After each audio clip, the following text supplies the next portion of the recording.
So you want me to just get going? Yeah. The first is public participation. Is there anybody who wants to publicly participate in our delayed meeting?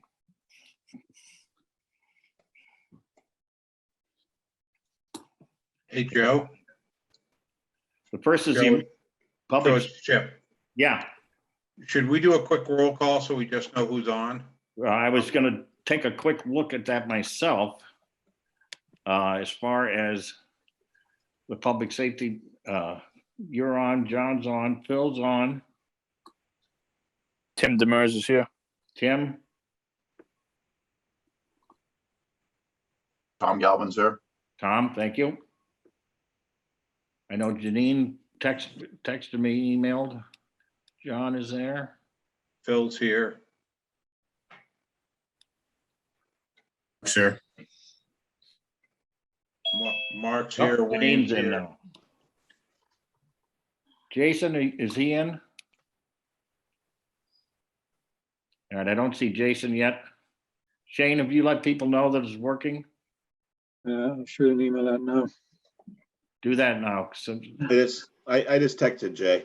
did you? Okay, thanks, Phil. He was on earlier. I'll let him know the game's on. All right, Mark's on.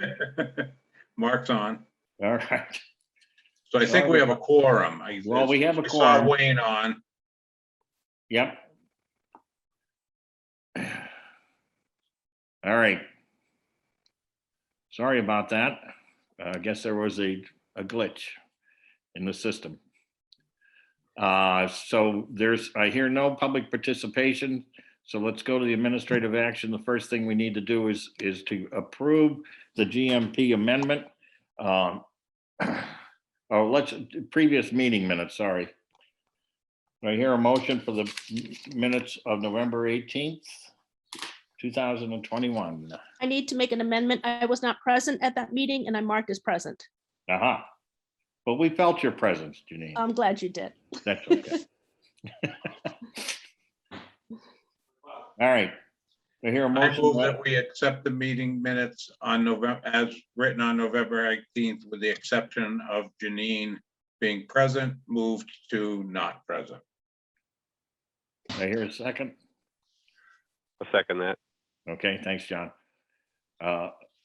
Is there any objection to it? Any opposition? So the motion's unanimous. It carries. Those are approved. All right. The second thing is, before we get to the high school, is the GMP amendment. This is, I met with Bond last week. We went over the numbers. This is consistent with our 2.5 million that was added for town meeting. There is some further discussion, so we don't have a total breakdown yet of everything, but they're comfortable with this and they need to have this approved tonight because they have to sign the contracts with the trade sub bids. So if I'd like to have a motion to approve amendment number 3 and allow me to sign on behalf of the committee. Anybody? I make a motion Happy to to make approve the motion. amendment I 3. just want to know if anybody has questions about this or. Well, we'll have that in Let's open up discussion the if there's discussion. questions. Okay. All I right, make so a I motion. move, All right, I move that we allow Joe to sign the amendment number 3 for the GMP with bond for the total fee being $9,517,087 and $9,616,580. Phil, you want a second? Phil, Second. All right. Any discussion? so just to Shane here, if I could clarify, so the amendment amount is 9517087.34 for a total revised contract of 9616580. Okay, Oh, okay, so This is not the the after amendment this amount. amendment. And Okay, this will be the total amount then. That includes the pre-construction amendment number 1, amendment number 2, and number 3 in that total. okay, so I amend my motion to read amendment number 3 for the sum of $9,517,087.34, making the grand total $9,616,580. Phil, you want to second that again? Second. Any discussion? Hearing none. Chip, Yes. John, Yes. Phil, Yes. Tim, Yes. Tom, Yes. Janine, Yes. Mark, Yes. and Jason, are you on yet? I am, and it's a yes. Thank you, Jason. Thank you. That's unanimous. As indicated, Bond still has some discussions to go with the HVAC people. They're saving some monies as we go, and we'll have further clarification at the next meeting. But that had to be done because they have to do the filed sub bids. Okay? Anything else on the public safety? That's all I had on the agenda. Hearing none. Shane, let's go to the high school. Thank you, everyone. Thank you. Thanks, Dave. Thanks a lot, buddy. So the high school, we'll just start with the administrative actions, just meeting minutes tonight. Those were sent out for review. Was Janine at this meeting? Well, she wasn't at this one either. I'll No, I was not correct at that. this one either, but I was marked. I was. Presence once again was felt. It's amazing. I was Janine. flying over. I was flying overhead. You must have picked up my vibes. Yeah, we kept up the vibes. It was impressive. So, So I move that we approve the meeting minutes for the high school as amended with Janine not being here. I will second. any discussion? Seeing no further discussion or any objections to it? Hearing none, the minutes are approved. Thank you. Just a couple of other housekeeping items on the high school. We have an updated budget. The actual budget itself hasn't changed. We've just updated it to reflect the invoices that were approved last month. And we haven't gotten November's invoices in yet. We'll have those for the next building committee meeting. But the only change to the project budget is to update the actual spent amount here. So we've spent $190,508 out of the total $2 million to date. And no changes to the actual budget line items. Okay. Schedule. There's been no changes to the schedule since we showed that at the last meeting. We're still working through the ed program. We're going to talk about some options and alternates tonight that we've started to put together with SMMA, and we are still on target to meet that for submission to MSBA on February 3rd, PDP submission on February 3rd, which is our first major milestone. Any comments or discussion? Okay, And then just updating on the meetings, the upcoming meetings. So again, we're meeting tonight. The next permanent building committee, school building committee meeting will be December 16th, 2 weeks time. After that, we will most likely take a break until after the holidays. But if we do need to meet sometime between December 16th and January 13th, we'll let you know. But we expect the next meeting after the holidays on January 13th. We have been asked to attend a school committee meeting as well after the new year. So I think that's going to be on the 11th, but we'll confirm that with the school committee. Following that, we have a public forum scheduled for January 20th. That's to be confirmed also. Depending on where we are with the alternates, we may need to have a building committee meeting on that day, as we are going to need an approval on the PDP submission on January 27th. So we'll keep you up to date on this, but this is what we're expecting for meetings from now until the submission of that PDP. We'll certainly keep you updated if any of those change. But the next building committee meeting will be on December 16th, 2 weeks from today. Can I just ask what level drawings go to the PDP submission? We're going to What is, show them in a what is moment. that submission? A lot of it, Chip, is the existing condition surveys and inspections and reports. There's not a lot of design. It's conceptual at best. SMMA are going to show some of their conceptual drawings today or tonight. But really what we showed tonight, it's not going to progress a whole lot more than that. Maybe just to show some more site features and to show a more scaled representation of the actual size of the building. Right now, we're still working through the program and the space summary with the school administration, so we don't know what size the actual building will be. Will it be 190,000 square feet versus 210,000 square feet? We know where we're in the range, but in terms of detailed drawings, there won't be very detailed drawings in this submission. So do the detailed drawings come more at the PSR level? We'll bring it to the next level of PSR. Yeah, you'll start to see more detail of PSR, but at PDP, it'll be just conceptual. And what is MSBA looking at those conceptual drawings to determine? I mean, are they then going to say, go on this route, go that route, go? What we're going to show, I'm going to leave it up to SMMA tonight, but we're going to show, I think, 8 or 9 different options tonight, Chip. We'll progress those a little more after tonight. We'll look at the pros and cons of each one: a renovation add, a new construction. We'll figure out which ones are the best. And at the end of PDP, we'll take those 9 or so options and we'll probably recommend, we have to recommend a minimum of 3. We'll probably recommend maybe 4 or 5 that will progress to PSR. So we'll make recommendations of what we want to study further with MSBA, and MSBA hopefully will agree with those recommendations and allow us to take those into PSR. Okay. And has the subcommittee, I'll call it, of exterior and interior design met yet?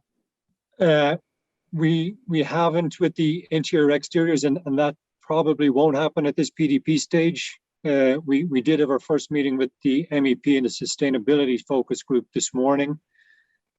Tomorrow we're meeting with the site focus group, and next week we have our first meeting with the head programming focus group. If I could comment on that meeting this morning, it was excellent. 2-hour meeting, MEP. Well done. Well, thank you, Shane. And I think we had a good representative from the light department there. Some very informative information on MEP. I think it was very, very constructive. It was nice to be involved in it. Thank you, Wayne. Yeah, SMMA did a great presentation this morning with that group. So those groups, Chip, have met, but I think the interior exterior will not meet during the PDP. That the design won't be at a level where we need to meet with that group. Okay. Actually, Shane, we will try to have one meeting during this phase, but Okay. not until January. All right, stand corrected. So yeah.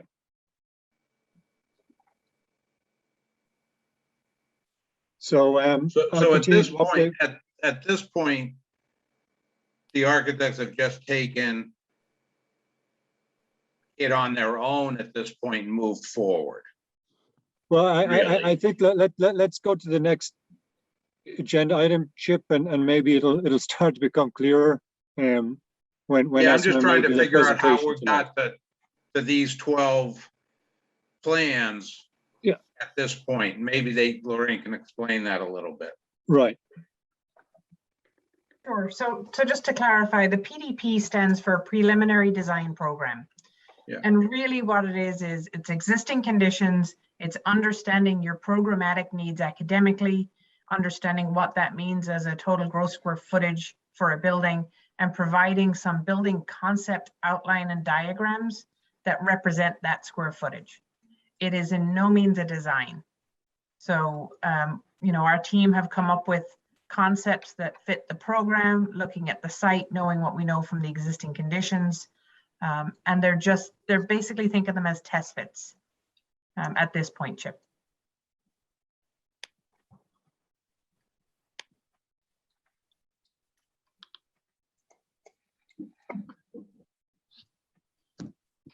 Okay, so do we want to move on to SMMA? We're just going to give an update on the ed visioning. Yep. See how- Shane, could you enable screen sharing for me? Sure, yeah. Thank you.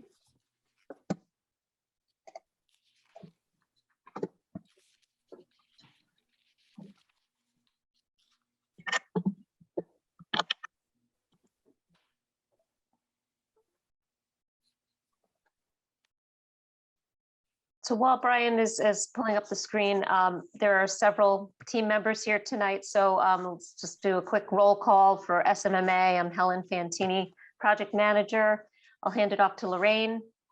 I'm Lorraine Finnegan, your principal in charge. Brian, Brian Black, architect.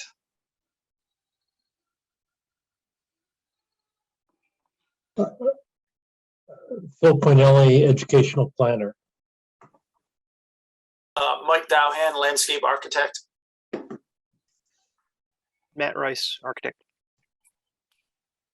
Okay, I think we got everybody. So I know we got a late start. This is our agenda tonight. Item number 3 is the conceptual design alternatives that we were just talking about. And Chip, I think once you start to see those, it'll make more sense about what level of presentation we're going for in the PDP.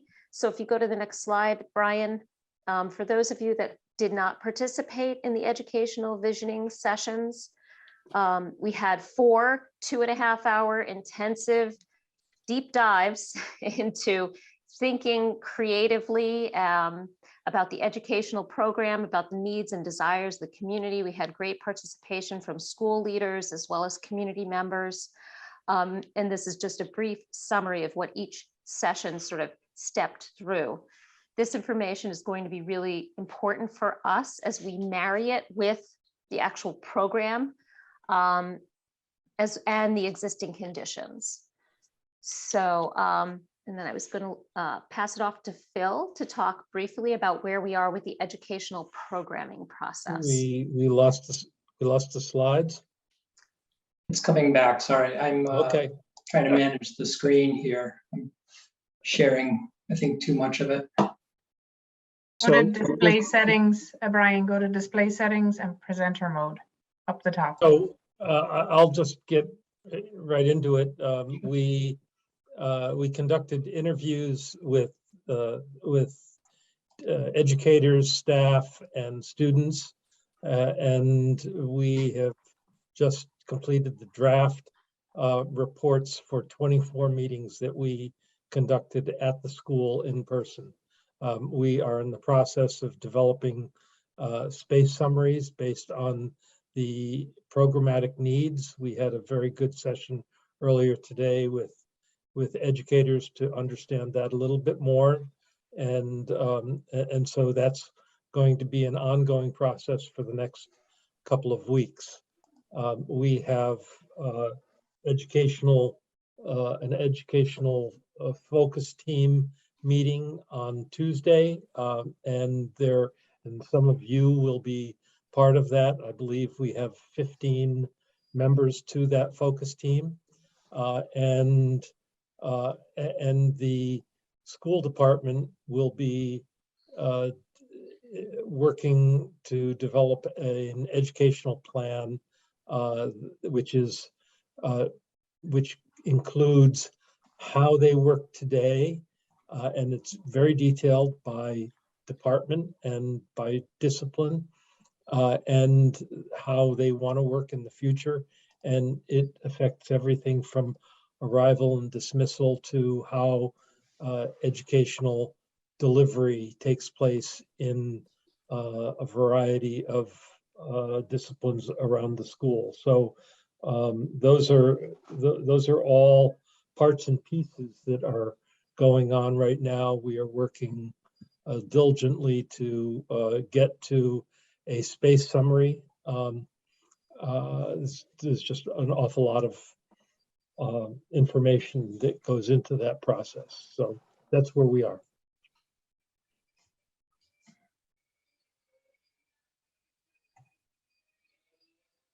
Okay, thank you, Phil.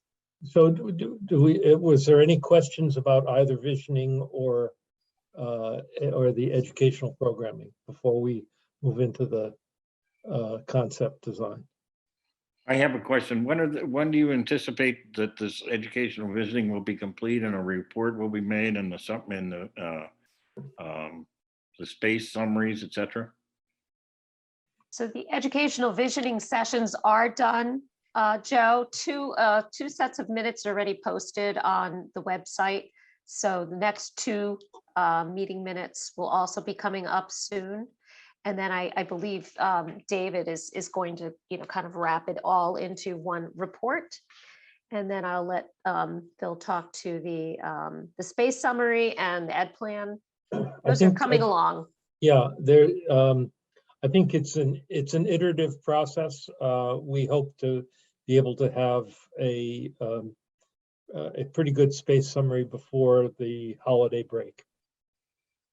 I have one question. I know last time you spoke that the educational focus only looks at, I'll call it athletics from a PE standpoint.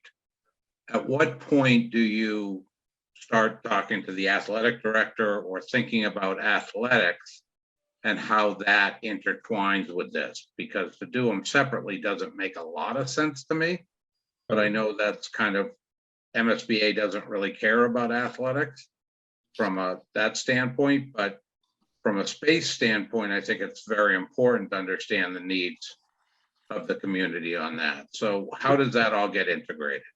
So today we scheduled a meeting with the AD and PE staff, Amy and her people, for Monday, a week from Monday. 13th. 13th. So that answers my question of how they start getting integrated. Thank you. Because it seems like they haven't yet. yes, we had an initial meeting, but there's a lot of loose ends from that initial meeting. And so this meeting on the 13th is intended to be a deep dive with just them. And is that an open meeting to the public or just you guys in a working group? It's a working meeting. Okay.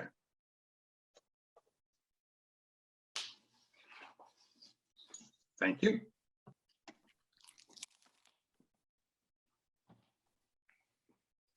Okay, I apologize. I'll be looking a bit to the side here. But onward to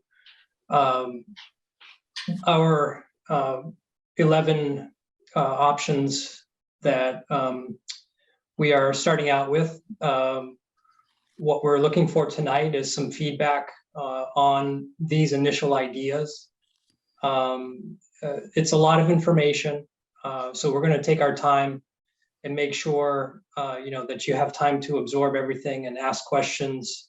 And what we're looking for is really some frank feedback.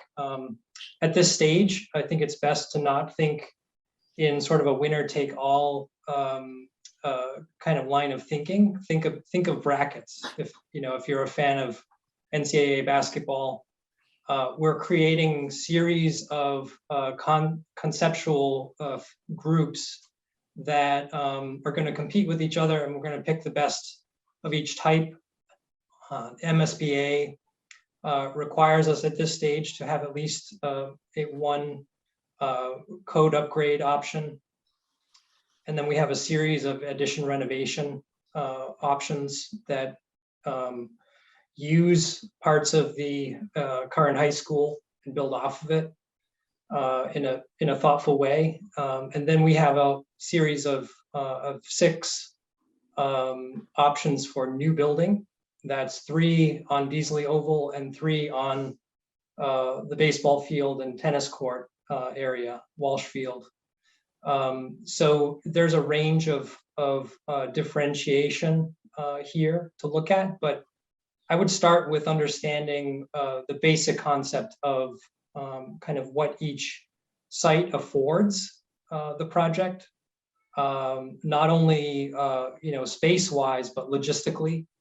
How will the phasing of construction be handled? How is access for each of the sites? The we think that good design starts with some very good analysis. So what you're seeing on the screen is sort of a broad brush analysis of the site. And I'm sure you're familiar with it because you've been looking at it for years and considering and really trying to find the right fit here. We understand, we've drawn in property lines in red. We've shown the fields as the green elements, and we have some indication on here of topography. So the Beasley Oval area is about 10 feet down from the front of the school. And Walshfield is relatively flat. We have some very steep slope as we make our way up to Landrigan Field, where the ropes course is, and also at the base of the parking lot across from the field. We know that there are wetland resources that are currently being flagged. Part of the investigation at this stage is that there will be site surveys going on during this month. There will be geotechnical, topographical. We're going to analyze how water flows across the sites. So again, the diagram is broad strokes, and things are coming into focus every day, and new information is flowing in. As we get that information, we take it, we hone the concepts further, and we look for more feedback. There'll be a meeting in 2 weeks when you'll see the next iteration of all of the options. And then there'll be a decision at that point of what will go to cost estimators. We'll price all the options so that you'll have the backup, so that when you evaluate delivery of educational program versus cost effectiveness, which are the two main drivers for the MSBA criteria, you'll be well armed with information that will allow you to make informed decisions about that. Before I move on, I mean, there's a presumption here that we've taken, which is that the three main components of the campus, major components, if you will, the school, the track, and the baseball field, will all be retained in every scheme. So if we're building on one of those facilities, it gets replaced in these schemes someplace else. You always have those major three. And so I'll move into the schemes, unless there are any questions on the basic sort of lay of the land. I'll show you the overview first. The first page is the renovation family of schemes that start with a code upgrade only, and then progress to various selective renovations and additions of the high school. I don't expect you to be reading the diagram here. We're going to populate these slides with the pros and cons once those become developed, once those start to go be registered by you all and put on the table. We'll start to document those alongside, and there'll be a much more detailed matrix to go along with this as we submit for the PDP or PSR. As we go to the next set, again, there are 6 new building ideas ranging in concept, but fundamentally building either on Beasley Oval or Walsh Field. So the first option that we come to is a code upgrade. It's very simple. It's simply taking the existing building, it's upgrading it for code compliance in every sort of category of the code. It will include life safety, if egress capacity needs to be adjusted at all. We'll upgrade for accessibility. The envelope needs to be performing up to current code. Mechanical systems will be changed out, and there'll be hazardous material abatement. One thing that is true for not only this scheme, but any of the renovation family of options is that it will require swing space. As the work is done within the facility, there will need to be some temporary space that's allotted whether it's space in the town somewhere that can house large groups, or if it's modular units that could be placed potentially on Beasley Oval, would be adjacent and is a flat surface that probably needs resurfacing within a few years. So that might time well with work of this nature. So that's something to keep in mind for all of the renovation category is that disruption and logistical challenge of having the school basically be displaced for the duration of invasive construction.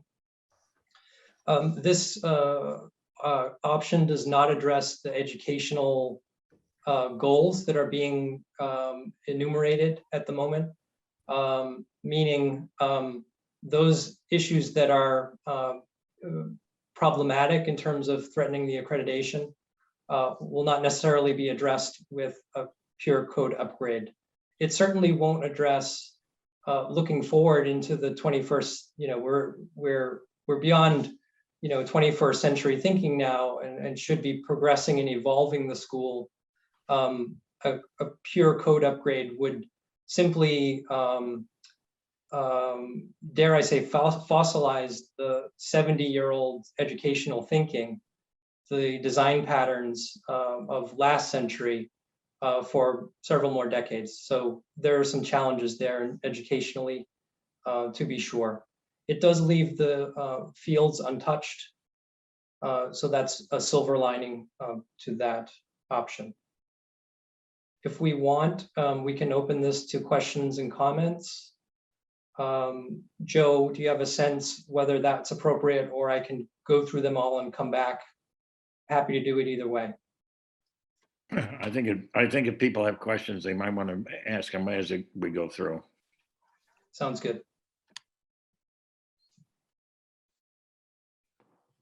There any questions on the code upgrade?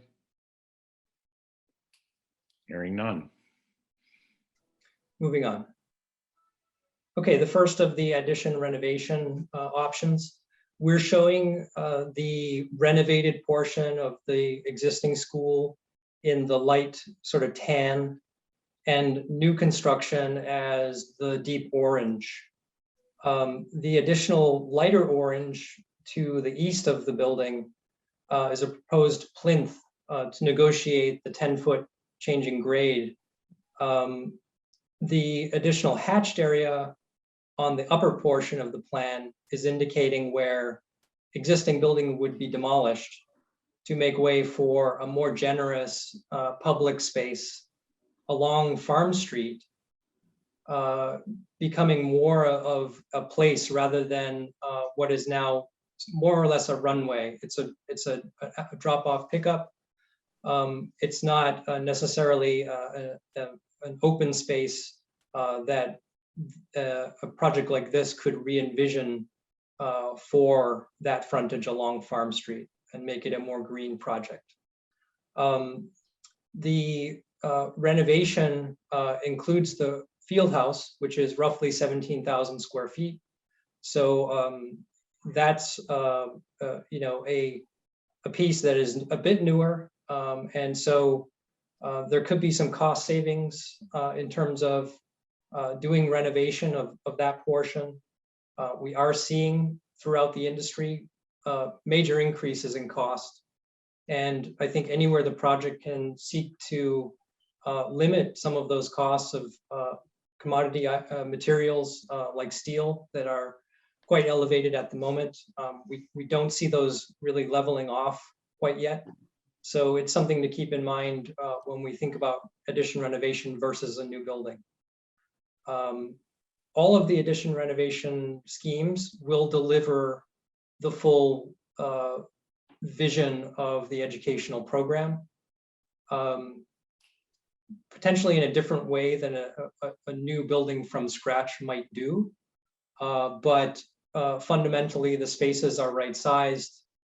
They have appropriate adjacencies. There's plenty of light and transparency, and all of those things that the visioning teams are talking about are present in these options.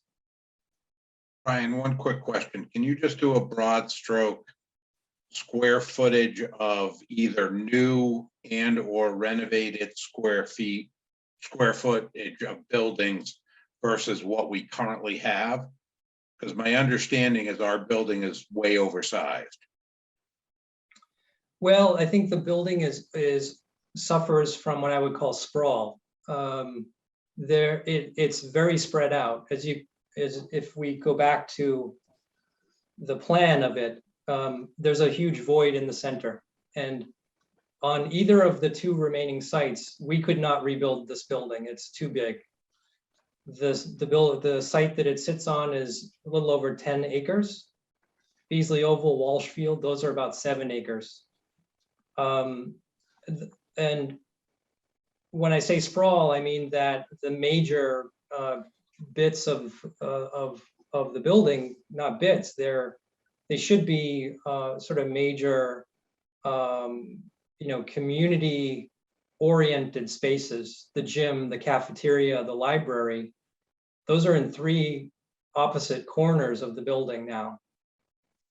So our intention is really to invert the diagram of the building and to just make it more compact.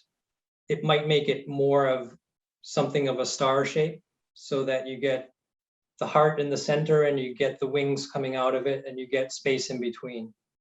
Not to put the cart in front of the horse in terms of what the design might look like, but actually it's what some of the diagrams look like, because we know from experience that sort of clustering of program it works in terms of having the neighborhood be functional educationally, but to have it all connected.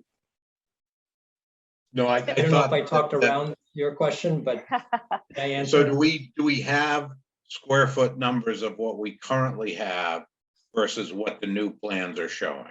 We don't have it part of your- broken. We don't have it broken down yet for the ad Okay, reno, fine, then forget. but we just- will. Okay, We perfect. certainly will. And, when I look at the plan, it's like 5/8 new construction, 3/8 renovation, and the footprint is probably a little over 100,000 square feet. So there we go. Yeah, to answer your question though, in one other way, Chip, what you have right now is 252,000 square feet existing. If using the space summary and plugging in the 1,000 students, it spits out about 200,000 square feet. Now we're finessing that. We're going to be somewhere in between, but that's just relative numbers to give you a sense of oversized versus what the MSBA might supply you. And that's about where I thought we were, not in those square footage, but in those percentages. Right. So thank you for that. That's all I was curious about. Thank you for the question. So one other detail here, on Hemlock Road, we're showing a relocation, and we've shown this, I think, on every scheme except the code upgrade option, to align Hemlock with Nahant Street. As we know that's been discussed a lot in town and could be an improvement. It would be considered an off-site improvement and would not be reimbursed directly by MSBA, but could definitely be coordinated to be a project that happens concurrently. And we will carry the cost of the relocation within the project as a line item, so it can be understood, fully in terms of the benefit and cost.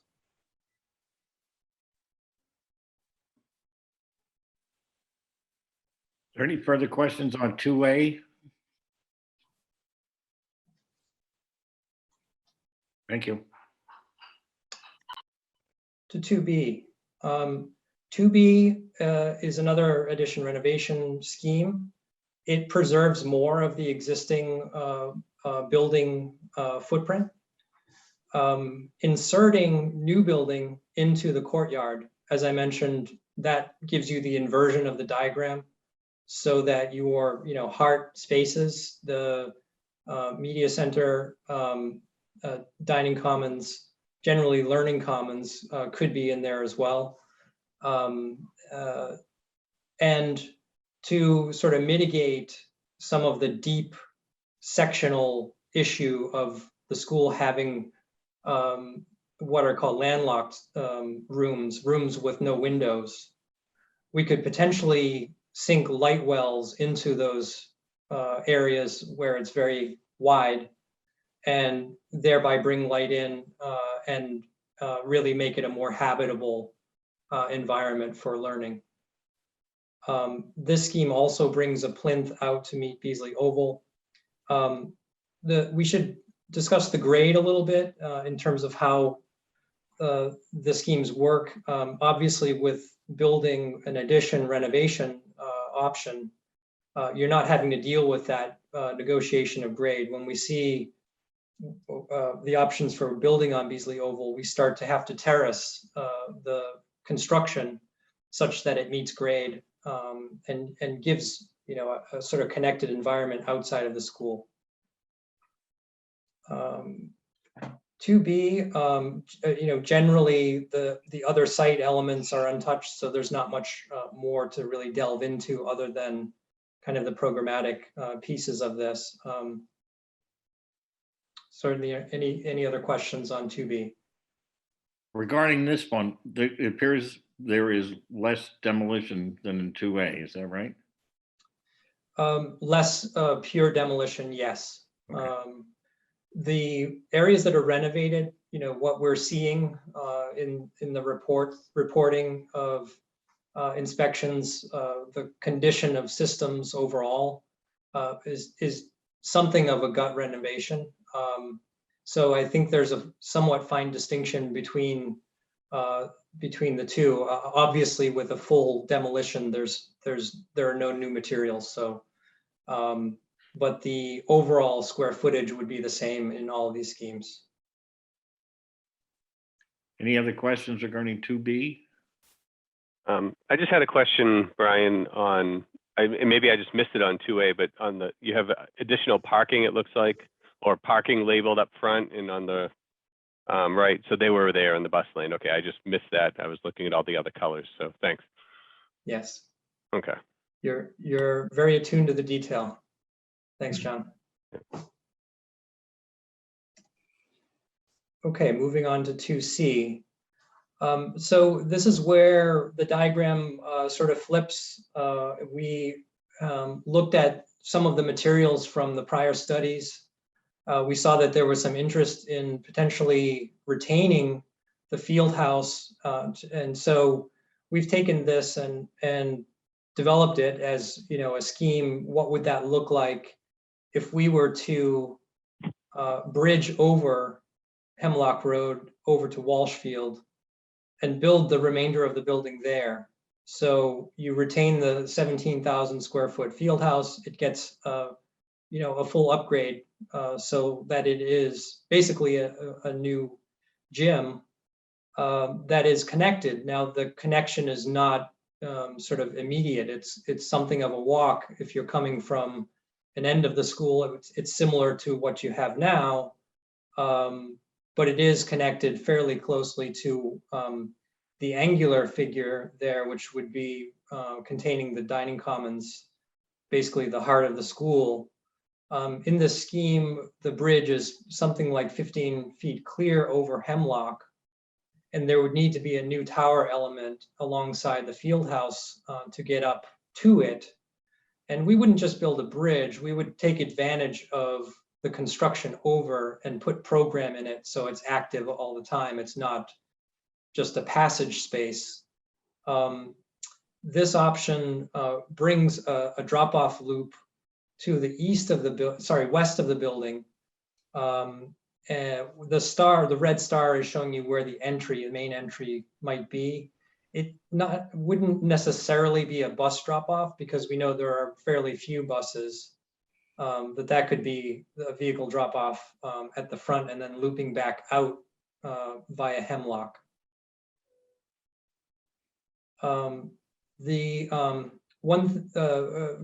critique of this scheme is it's not ideal solar orientation. We like to have buildings that are oriented east-west so that you get a lot of south-facing frontage. So it's possible to open up the pockets in between wings such that you get more solar exposure on those. So you get free heating in the winter and so forth. And we manage that with sun shading devices and so forth. But it's worth noting and maybe something to consider for each of the options. This scheme does not continue the loop road through the campus, meaning between the fields. It creates an outdoor commons link that could become sort of a green promenade, if you will, and very pedestrian friendly, and really a place to hang out between the fields. Although it could provide vehicle access if we are smart about using drivable surfaces that are also pedestrian friendly.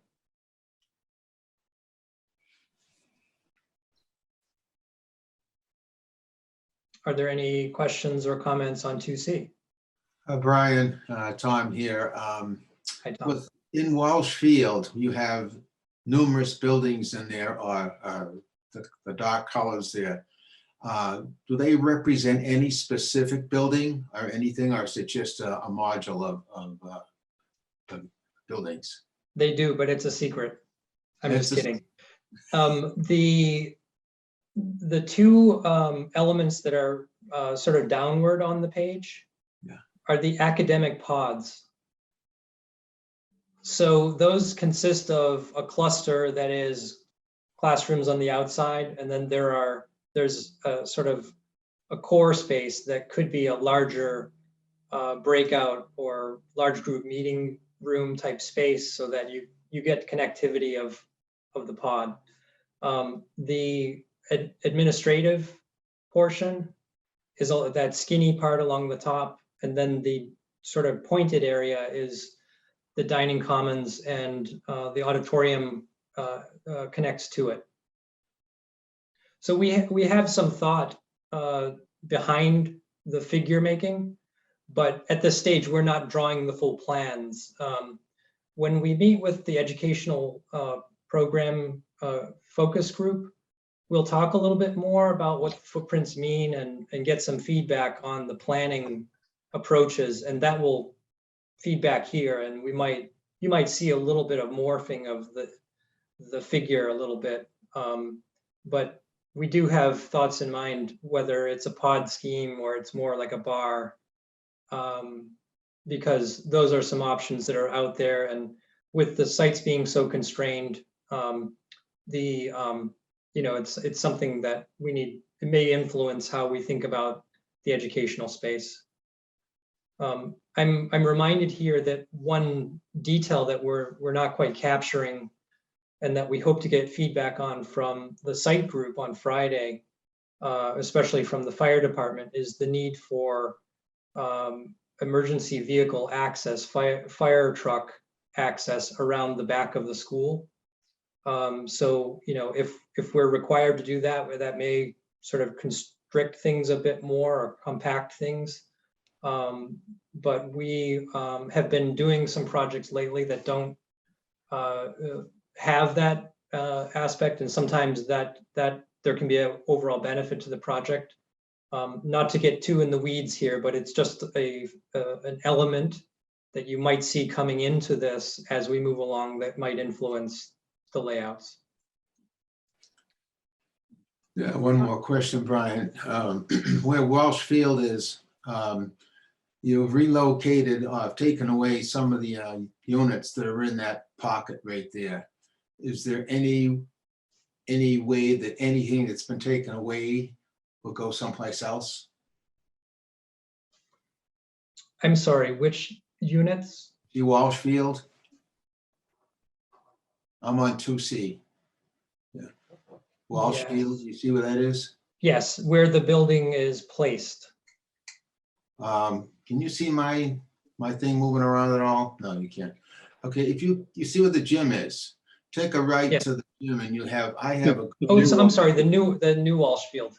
yeah, the new Walsh. I'm sorry. So the remaining building in the red hatched area is demolished, Okay, not retained. all right. Okay. Brian? Just Brian, Sandra, do you have your hand raised? I do. Thanks, Shane. Sandra Clary here. I was just wondering, do we know yet if we're looking at a 2 or 3 story building? Just kind of thinking how the rest of Farm Street starts to get an uphill grade here and where these buildings may align with the residences behind it. We're looking at 3 stories. You'll see in a few moments, we've put some test fits of model schools on here, which are 2 to 3 stories. And we know that our program is a little bit more than those. So and given the constraints of the sites again, we feel like we'll have to go a little bit higher in order to fit things in the footprint that's available.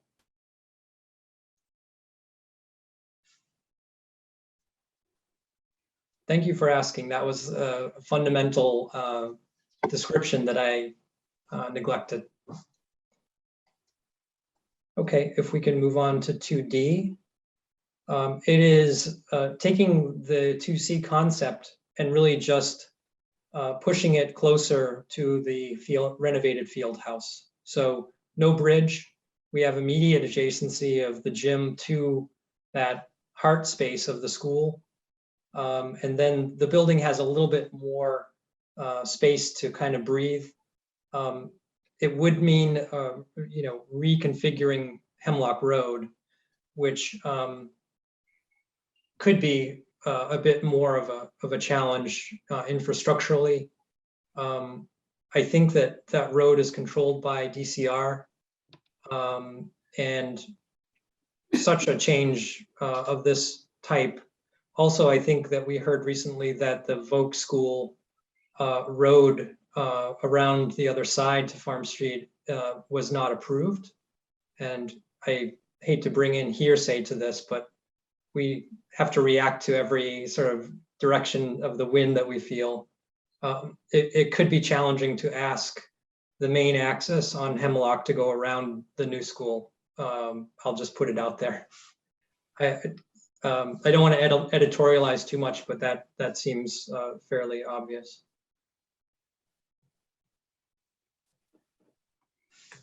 I would just say if it's true that the new road to the Vogue did not get approved, this scheme just wouldn't work, in my humble opinion. Thank you for the comment. Straight feedback and quick one. We love the frank feedback. You'll get it from me. Okay. Moving into new construction schemes. So for each of the sets of new construction on Beasley and on Walsh, we're starting with putting down a new model school building option. So I don't know what your familiarity is with the MSBA model school program. Our North Middlesex Regional High School was recently approved as a model school. So we think that is a good fit. It's not as large programmatically as the current program that we're working with. So alterations are assumed. Also in each of these schemes, we are carrying the larger gym that was requested, the 18,000 square foot gym, which is the maximum size that MSBA will support in a project.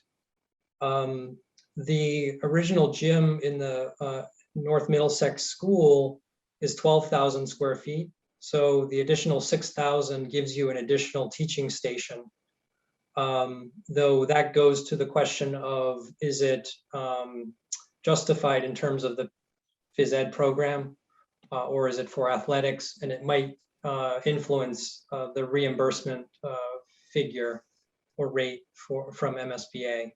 but just to let you know that these footprints do include the larger gym.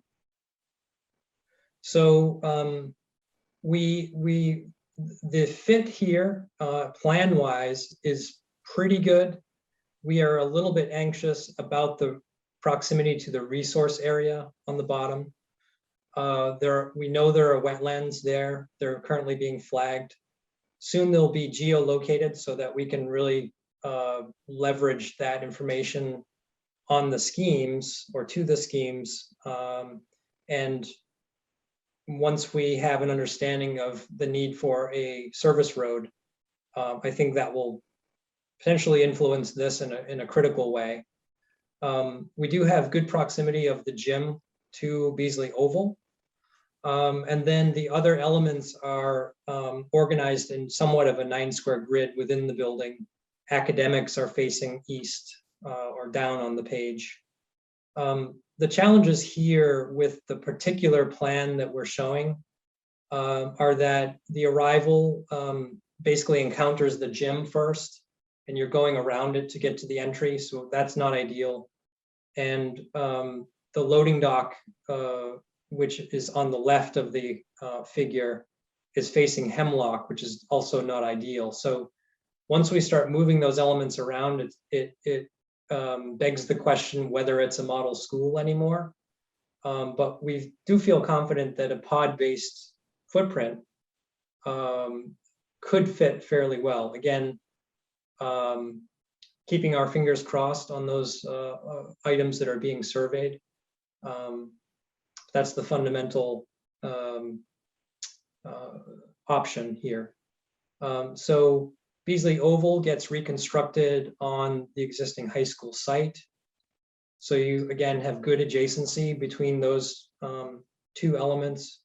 The negotiation of the grade. We're currently showing along Farm Street, behind the parking, a retaining wall that would negotiate the grade down to the lower level, at least partially.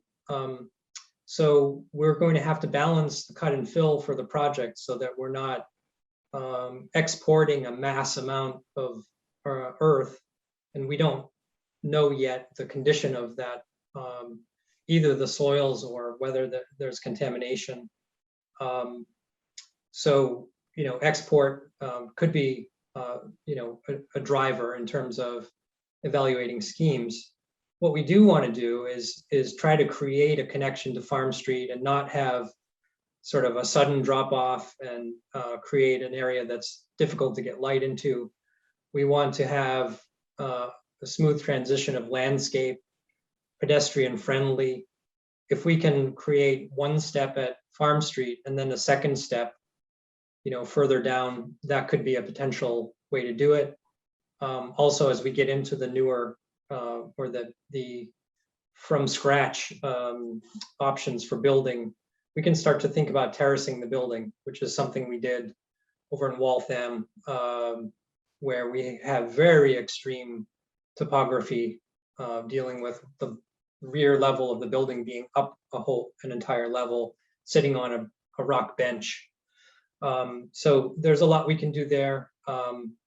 We have lots of experience doing projects on constrained sites with wetlands, and we know that there are potentially culverts below both of the fields that may need to be dealt with. If there's any movement of those, those would be another potential unreimbursed piece that we will quantify for the cost estimators.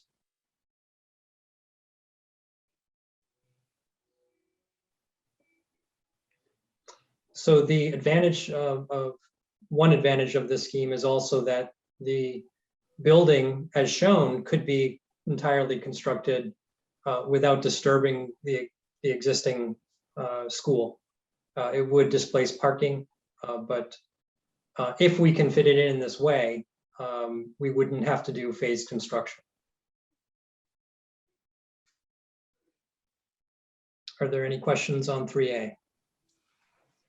Can we just assume that your parking is the same amount in every one of these drawings? You're using the same amount of spaces in all these models?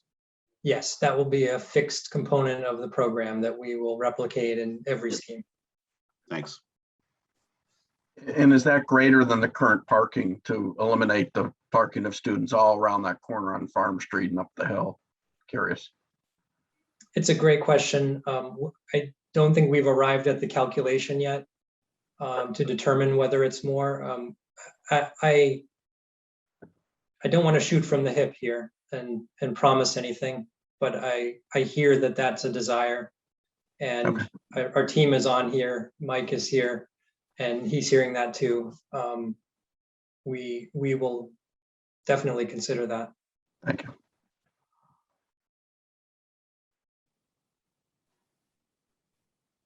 Okay, I'll move on to 3B. Okay, 3B is replacing the model school with a new design for a building.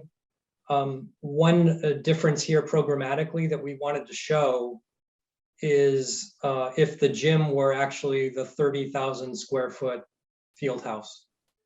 And we're showing that really just to get a sense of the scale of it. It's a quite large element. Even the enlargement that we've made here starts to put it in a little bit of risk in terms of the resource area, in terms of fitting it. Could we reshape this building? Definitely. It's made so that the parts are something like a transformer. You can bend it, shape it to fit the site, and that's what we'll do once the true constraints of each of the parcels is known to a higher degree. We'll continue to kind of shape and massage the design. The entry and approach are on the west side of the building. So one other difference here is that the gym is located on the other side of the building, so that you have proximity to Walshfield, maybe more so than Beasley Oval, but it gives you frontage of probably the best facades of the building facing Farm Street. So imagine looking from Farm Street across the new oval, basically a green foreground, the building set within that setting. And what are you seeing when you look to the project at that distance? It's got to be something of a scale and sort of character that lets it really hang together. Is one approach. That's a line of thinking that would shift things programmatically. Could we shift the gym to the front in this scheme? Certainly. The next series of options shows you a different footprint that I think works almost as well on this parcel. Again, Beasley Oval transferred over to the current school site. The orientation again here, because the remaining portion of this available site is very north-south running, makes it a little challenging for solar orientation. But it's not the first time we've confronted that, and there's a design solution for everything, basically. Are there any other questions on 3B?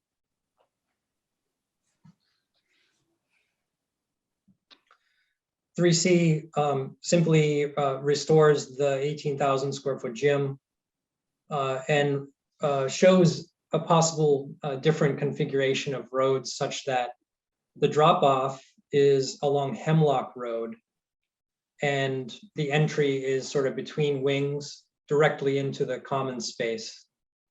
So it allows for a sort of a loop turnaround, and then it frees up the space between the building and the field for that sort of green promenade idea.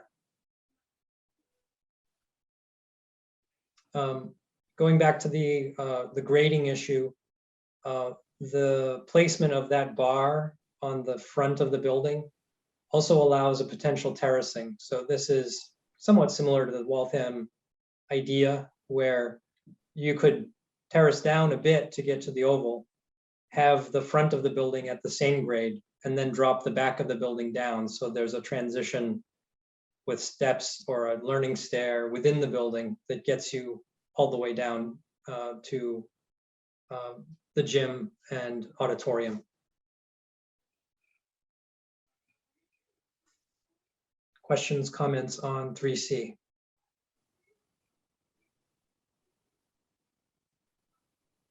Very well. Moving to Walsh Field site, 4A. Again, we're using the North Middlesex Regional High School model school building placed on that site. The fit is somewhat snug. Again, getting a road to wrap around the back without disturbing the buffer. There is a somewhat narrow buffer of trees back there, which would be nice to maintain. I'm sure the neighbors will agree. But again, fundamentally, it's building on Walsh Field, rebuilding Walsh and the tennis courts on the current high school footprint. It relocates Hemlock Road. Again, the parking is maintained. The program would be consistent, but is done in pockets around various areas of the site. These options have good solar orientation, a little bit better than the other site. This is a scheme that again requires no swing space.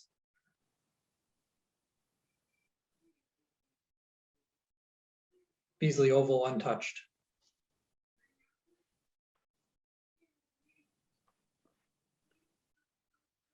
Questions, comments? Yeah, I had just one question on this. And you had this on one of the other ones too, with this, the green in the middle with the yellow. I think you said that was some sort of like outdoor commons for students or something, right? But it Yes, exactly. blocks Hemlock Road. Is the thought that we don't need driving access up there anymore to like the Landrigan Field or to the woods up there and stuff? Well, I think this is it's a great question. It's something to think about, definitely. I don't think we have immediate answers for that. We I can can offer, certainly. yeah. The idea is that we would not be blocking the road because you still need to get up to Right. Landrigan Field. The concept here is that there'd be, maybe a tabletop. We might have some pavers to slow down traffic so that people understand there's a promenade and a plaza here. But no, Gotcha. we absolutely would not be blocking the road to Landrigan Field. Okay, great, thanks. Thanks, sorry. It would stay existing as is. That's why it's shown in like a shaded fashion here. Okay, appreciate it.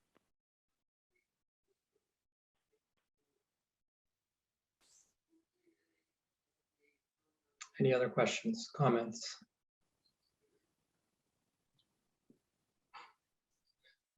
For B. New construction, a reimagined footprint on Walsh Field. So this option conceptually puts the academics again out toward Farm Street in somewhat a scissor shape of more linear bars. These are certainly not double loaded corridors. It's something a little bit extra and could be a bit of an evolution of the pod form. If we create pods, it becomes a little bit clustered, as you saw in the other scheme. I have a feeling we need to check the scale of this building. It's looking a little bit smaller than the others, but fundamentally, the program is such that the academics are on the upper side, the gym and auditorium on the lower side, and the dining commons in the center, so that access we talked about that connects through the fields terminates at the entry and also directly into the common space. So there's an extension all the way through of the access, and you get those courtyard type spaces on the exterior without having to fully enclose. Are some of the thoughts behind this. This again has good solar orientation, no swing space needed. This is a site that's ready for a building. We, again, don't understand the soils fully, and the culvert element is something that we need to look at closely. There is also resource area just off to the south here. I don't think it is on the site. And we are able to build in buffer zone in Wakefield. But we do want to be very cautious when we encounter those blue areas.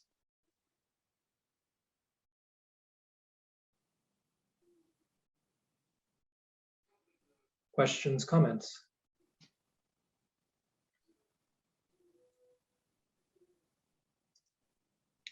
Moving to 4C. So same building placement. We are showing a slightly different site orientation here. This scheme has the road on it underneath that arrow. I think potentially that's the critical difference between these here. There's also a loop that's created in Hemlock. Mike, jump in if there's something else here that's more substantive that I'm missing. No, that's the critical difference between the two, is to try to create a loop so that we don't have to run the egress through the center, through the heart of the site, and then back out into Farm Street. The idea would be to create a strictly, truly student and pedestrian space in the heart of the campus. Thanks, Mike. So that is all of the 11 options. I'm happy to go back to any of them if we have time, and if folks have questions or comments. I do want to offer one clarification on the road for the vote text. So basically what happened is the vote tech failed the vote in both Saugus and Chelsea. So they are going back for a popular vote in January. If the popular vote passes, then that other second, obviously the project will move ahead and the secondary road would be built. If the project fails the popular vote, in all likelihood, the project will not proceed at all. So we need to keep that in mind as we, look at Hemlock Road and understand that if that vote fails, then the VOC will always continue to use Hemlock Road for access. There's also the Breakheart Reservation is accessed on that off Hemlock. So I would guess they're not going to get rid of that no matter what happens with the VOC, I would guess. I would imagine that is the case, correct. Yeah. I have a question about solar. There are a lot of points about solar optimization. Is that because this project has to meet certain energy like efficiency measures for MSBA? Is that like no matter what, you have to add some sort of solar capability to these projects? It is informing our thinking, definitely. We had a work session this morning, a focus group, where some of the goals and requirements were laid out, but it's really an approach that architects have taken, going back through history, when design was all passive in terms of environmental conditioning. So we do have a target of rooftop solar being part of the project, at least being ready to accept rooftop solar. So orienting the building in a way that a lot of that can be effective just happens to be a good idea. And we think that planning is a good base and something we build on for sustainability. We don't want to try to work at cross purposes with the mechanical systems and energy efficiency because we didn't plan the building according to really how the sun is oriented. Is the roof the only option, Brian? Like I've seen parking areas with solar over parking spaces. We haven't explored a multi-story parking structure for this site. Like, and then 4C I'm looking at right now, there's only one parking lot. Like this can't match up to all the other parking and all the other drawings. Like, have we explored a multi-storied parking structure with solar on top of that to make up for some of the lost solar optimization in the other models? Is that all things that are kind of explored during this part of the project? It could be. I think it might be opened up to the group whether a parking structure is something that that there's an appetite for. We know that it's somewhat expensive construction versus putting parking on grade. We certainly have the space here for parking. I think that it's something that just didn't transfer over to this particular slide. But again, can I add a clarification, Brian? I'm sorry. Can I add a clarification? When we talk about solar orientation, though, we're not talking about solar photovoltaic panels. We're talking about orienting the building to optimize the sun, to get the daylight into the classroom. So there's two components when we use the word solar. Okay, thanks for that. No, because I heard you going down the path of photovoltaics on the roof, and that's not what. Right. So that's what I was thinking. Okay, that's what I was thinking when I was reading those. So, okay, thanks. That's helpful. Right. When a wall faces south, you have the most control over it. When you're facing east and west, it becomes more difficult. My only other comment as a parent with children who play sports is that the public uses these fields outside of the school hours. So the location of parking areas to the access of these fields is never going to be perfect, but we're getting rid of a very central parking lot right now in the existing setup that's central to a lot of the facilities that, like in a model, like again, looking at 4C, just because it's up here, parking, it's a bit of a walk to different areas. So and I know that's not priority to the school, which is, the project, but just something to consider is use of these areas outside of the school hours. You want people walking around all over campus. Yeah, It's certainly part of good design. Liz Martin has her hand up. Just a quick question, as you guys all talked about existing conditions studies and all the various studies going on, when does a traffic study get incorporated into the existing conditions study? Helen, do you want to jump in on that one? Soon. We should be getting that draft report very soon, Liz. And then is it that report or in another step where you compare, there's a lot of conversations about parking, number of spots needed for an oversized building versus number of spots needed that match up with the programming that will be in the new, potentially smaller consolidated structure? Mike, do you want to talk about the parking analysis? If I can answer her first question first. So the traffic study itself does not tell you how many parking spaces you need. What a traffic study does is it analyzes the use around the site and on the roads. We do traffic counts. We look at turning movements. It defines, what the level of service is at the building. And then the traffic engineers will look at the circulation that we're proposing on a site plan, but they do not actually define the parking count. The parking count is something that we'll analyze based on existing conditions, what you have today, and how well or not it works. And then a conversation with the school department and the building committee on what is the desire for a parking count, and then what can we accommodate on the site. So I just want to be clear that the traffic study will not advise you on what your parking count should be. And we'll take those that Lorraine just mentioned about, we'll ask you guys, how much parking do you need? Do you have enough parking right now? We know how much is there. And then we'll also look at what zoning requires. If there's a zoning requirement for parking for, for educational or institutional spaces, we'll look at that too and compare it to that as well. Jonathan had his hand up. Yep, thanks, Joe. Couple of questions. First, just going back to the renovation options. I can imagine that, sort of 2C and 2D are relatively less disruptive to the current operations of the school.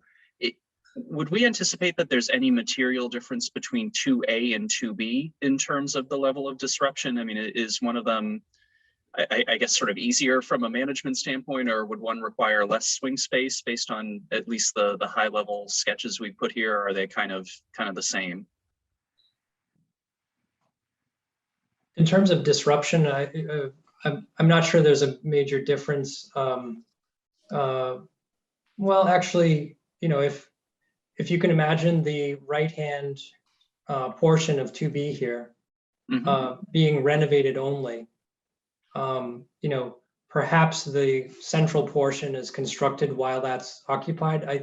That's, I don't know, Lorraine, if you have ideas. Yeah, about I would say, that in real time. 2A. Yeah, I would say 2A, because it's substantially, the phasing, there's substantially more new building on 2A than there is on 2B by the looks of it. So the phasing would be different. Whether it would require any difference in the number of classrooms, it's hard to tell, because that classroom wing to the north, you still have to vacate that, and primarily what you're putting into that courtyard is not classroom space. So when you look at it, you're not solving the problem to move people around, because you're not generating new classrooms to move them into. So you more than likely will have, very similar amount of portable classrooms or, modular classrooms needed, just because of what you're infilling versus what you're taking away. Who funds the modular classrooms? The town, 100% on the town. The MSBA does not participate at all in the modular classrooms. Thank you. Sure. Great. And then just a second question, and I'm sorry, I'm going back to 3 and 4 now, but just to sort of, I guess, maybe restate or sort of understand, I think, the site implications. Is it safe to say that as we think about siting where Beasley Oval is, we're running into more issues in terms of grading, in terms of the wetland resource area behind there, versus Walsh Field, where maybe you don't have those issues, but you've got just a smaller site to work with? Is that the right way of thinking about the trade-offs between those? Or I think you have the same issues in different proportions on the two. Okay. There's a wetland issue on Walsh Field. It may be smaller, it may be, sort of more off to the side. We don't know that yet. We may find that there are, certain species of plants and whatnot that are extended further toward the field. We just haven't done that analysis yet. Also, the tennis courts are about 5 feet up from the field. There's a little plateau there. And so what's under there is that, we've seen ledge on other projects. And so does there need to be blasting? Those are really open questions. I'm not suggesting there is, but we don't know for sure that there's not. The Beasley Oval site, I think the issues are just more in the foreground. So they may, we'll find a solution if the decision is to build on that site. But I think both of those issues are really in play in both. Okay, great, thank you. Chief Sullivan? Yeah, I have a couple of comments. I wanted to wait till I saw all the options. Can you hear me? Yes. All right, just making sure. I'm not really in favor of the bridge that goes across Hemlock Road. I don't know. I just question whether it's really necessary to have a bridge there. You had asked earlier, someone had asked earlier regarding the fire department's position on having an access road to the rear of the school, and that's very important. I think we do need to have an access road, and that would be a sticking point with the fire department. I'm a little concerned about any option that tries to move Hemlock Road, particularly where we don't know whether or not the vocational school is going to actually, in fact, be rebuilt. Hemlock Road is an important, even if the new school is built, Hemlock Road is an important access for the fire department to get up into that area, not only for the vocational school, but for Breakout Reservation. So I would have to be convinced as to why it's necessary to shift Hemlock Road the way it's shown on a couple of options. I don't know. I think if I'm always a fan of new construction over renovations. I just think I think you get a better product in the end.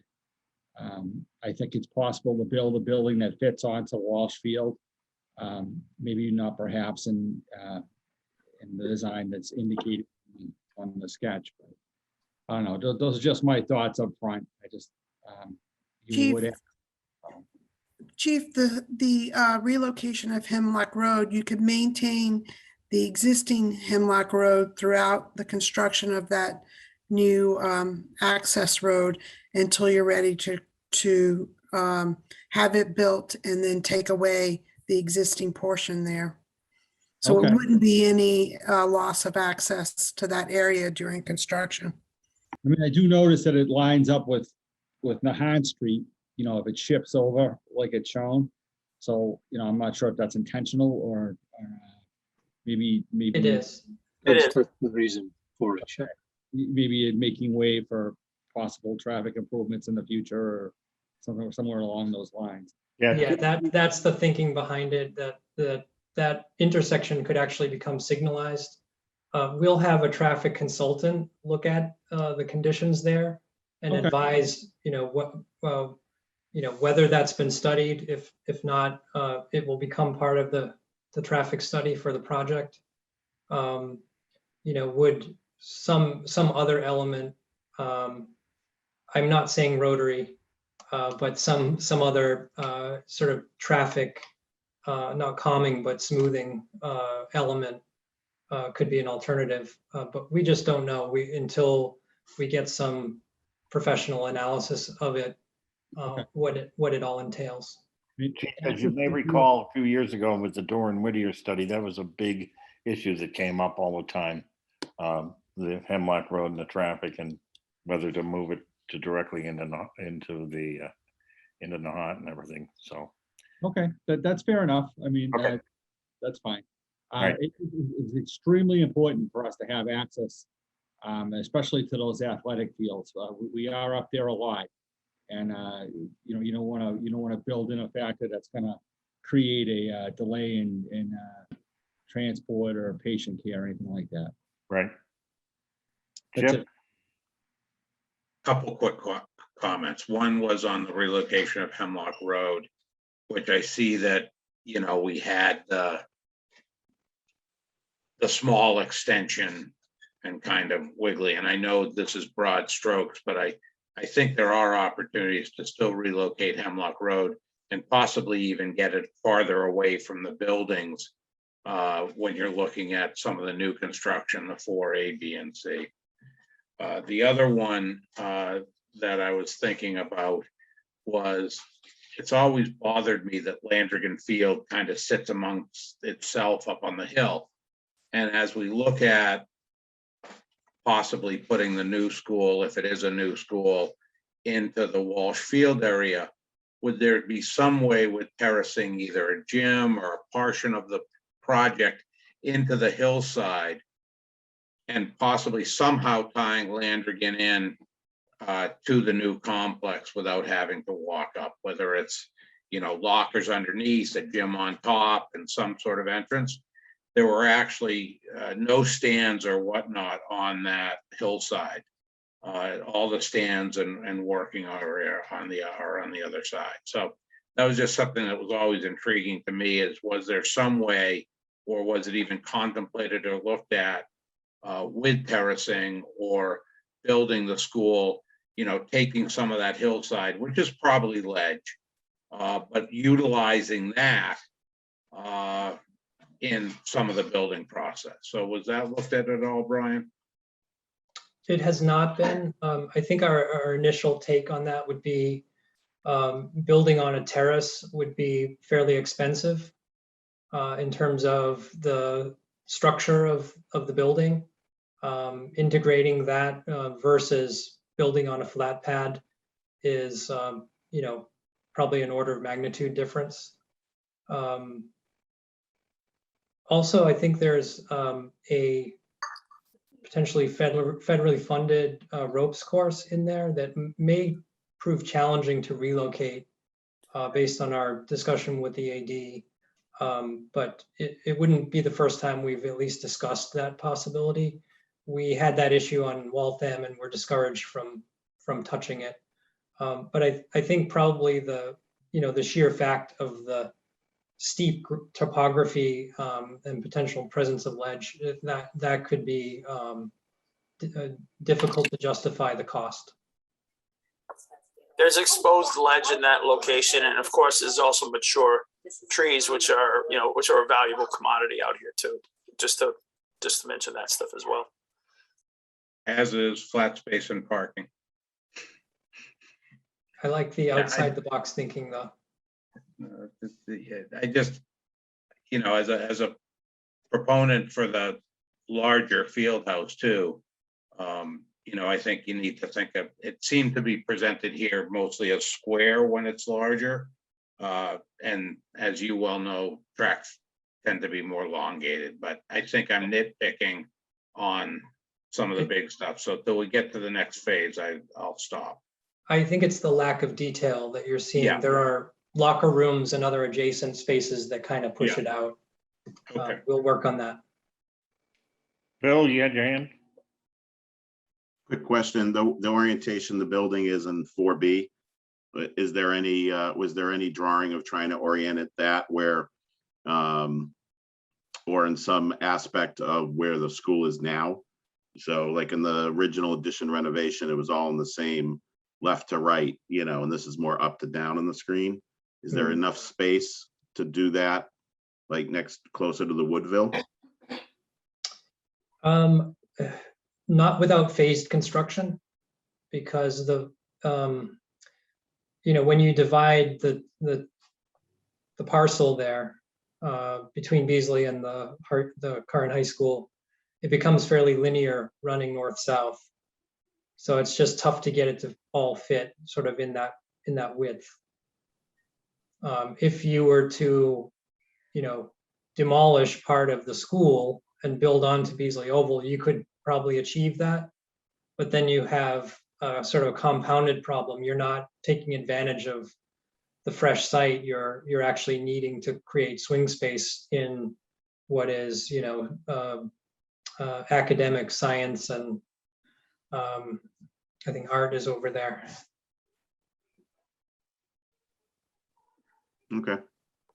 Is that We'll what you're keep trying, though. suggesting though? Phil, is that what you're suggesting though, is removing sort of the northern blocks of the existing building in order to be able to accommodate a new building? Just space wise, I don't even know if it was worked. I don't know if, I assume you guys are probably moving these shapes around all over the place. I didn't see it, I didn't see it in this orientation in the existing sites. I was just wondering if that was just why, I guess. So, Gotcha. yeah. Okay.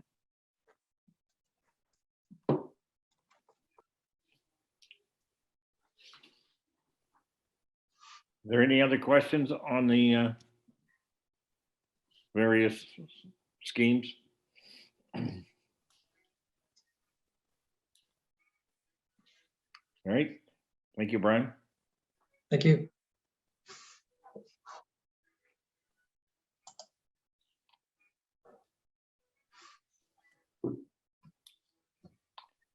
Shane? I had nothing else. So I think, we'll continue to develop these a little bit more. When we get the survey in, the surveys are at the moment. When we get that in, that will tell us a bit more about the grading and the topography out there. We'll start to look at, hopefully we'll get some programming and space summary information back. We'll be able to start looking at order magnitude and benchmarking costs. I think there was only one scheme that maybe somebody sort of rejected out of hand. But I think we'll continue to just show that, we'll bring that through until we're ready to start eliminating. Is that the one that moved to Hemlock Road? It was the one that went right across Hemlock Road, and then it had the loop road all the way Yeah, around that was rejected because of the possibility that Hemlock Road is going to remain, and that additional road is not going to be there. But that really is a function, not that it hasn't been allowed, it's the function of the fact that two towns haven't approved the Right. vote. So I don't think we should eliminate anything like that just yet. Right, that's what I said, we won't eliminate anything, we'll continue to show that, but I don't think there was any other schemes that, people rejected out of hand. I think everything is open, subject to further investigation, and we'll come back to you when we have more developed information on each of them. Helen or Lorraine, you have anything else? We'll be back in 2 weeks. This is great feedback. We've, as mentioned, we had 2 focus groups one yesterday, one tomorrow, and then the ed planning focus group is next week. So again, these are going on parallel tracks, but each thing will continue to inform the concepts. So we'll have more for you in 2 weeks. I would just offer that it's a lot of information to take in one night. Yeah. And that the PowerPoint will be posted on the website, and I would encourage you to, print it out or mark it on PDF and send us any comments and questions. You know your town, you know your fields, you know your topography, you know your citizens. So I do think anything you can offer us is extremely valuable, and we would like to, have you think about it a little bit more and give us any feedback you have after the meeting, because it's important that that's factored in and that all those considerations are understood. And thank you for your time. Thanks, Lorraine. Thank you. Does anybody else have anything else? Hey, Joe, I got a quick question. Last meeting, someone was gonna ask about the TV station and whether or not the 501 status, it was in the minutes. Was that done? Did town council have a chance? And when do we have to really come to a decision in terms of all these space requirements and, site of whether or not there's going to be a TV station part of this building and where that would be? I can answer the first part. I did speak with town council. Town council indicated the WCAT has a lease with the high school in the town, and that we could continue to build a space for WCAT, and they would have a lease. The lease would then have to be approved by the Department of Education, and the one that we have at WCAT right now was approved. Okay. Now, the second question, I don't know the answer to. For the second part of it, I think the square footage, we will continue to show it. Whether if we can make a strong argument for a TV studio to be part of the curriculum and enhance the curriculum, that will go what I'd call above the line. And the MSBA will more than likely ask us to move the remainder of it below the line. So that's just a matter of, who's paying for what piece of it. And there also is the possibility of a combined studio. Right. That has to be discussed as well. It was discussed 20 years ago and caused a lot of consternation. A lot. And that discussion may have to occur again, and hopefully will not cause as much consternation. I don't know, Joe. I think it might. Thanks, Jason. I can't wait for a reboot of that one. Yeah. I'm not saying too much at this point, so, but I did notice from all the diagrams, WCAT has been wiped out from all the diagrams. And as Joe said, these are big. It's part of the space unit, I think. Part of the space, not been wiped out yet, so. Okay. They're just not showing anything specific. There's nothing, yeah, there's nothing specific in there. Okay. Right. That's all I have to say about that. Any other questions or comments? All right, we'll meet in 2 weeks. I have a motion to adjourn. I move that we adjourn. Anybody opposing that? You're insane. So sorry for the problems in the beginning. Thank you. Thanks, guys.